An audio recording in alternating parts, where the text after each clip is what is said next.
marka hore igahana salaan qiimo iyo qaayo mudan ka macaan malabka kana udgoon miskiga.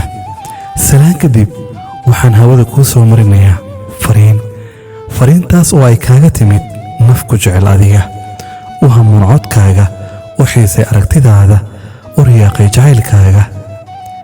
xabiibti warda, mala socotaa dareemaha qalbigayga in ay sidaan xinjiro dhiig ah, taas oo ay sabab u tahay xubbiga aan adiga laabteeda kugu qaaday. markii aan ku baranayay waxaan ahaa qof maqano jooga ah, misena ka niyad jabsan ereyga jacaylka. xilligaad noloshayda ku soo biirtay ayaa waxaan ogaaday in uusan weli adduunka dhammaan dadka daacadda ah, noloshaydana bedeli kara, kalsoonideedana dib u soo celin kara. alle ayaa mahad leh. maxaan ogow maanta noloshayda adiga ayay kugu faraxsan tahay, una hayaa furaha mustaqbalkeenna. dhib walba oo ay marto ama ay soo martay maanta waxaa dhahi kara oo adiga macaanto.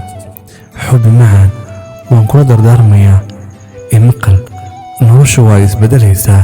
ha noqonin macaan qof noqda laba wajiile ama isbeddela. qaali, jacaylku waa uu fudud yahay marka afka oo keliya aad ka sheegayso, laakiin ma fududa ka dhawayntiisa. waan kugu kalsoonahay xabiibti, adna igu kalsoonow. mar walba adkay xiriirkeenna, yaanu la soo dhexgelin saddexeeye iyo dardaraale.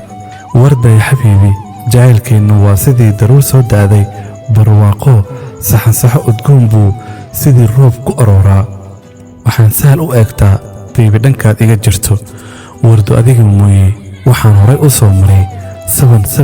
waxay ahaataba ayaan sahal ilaaway. maanta sun weeye jacaylkaagu haadiyad isa siin, sinna lagu hilmaamaynay. ogow inaan ku jeclahay. I love you forever.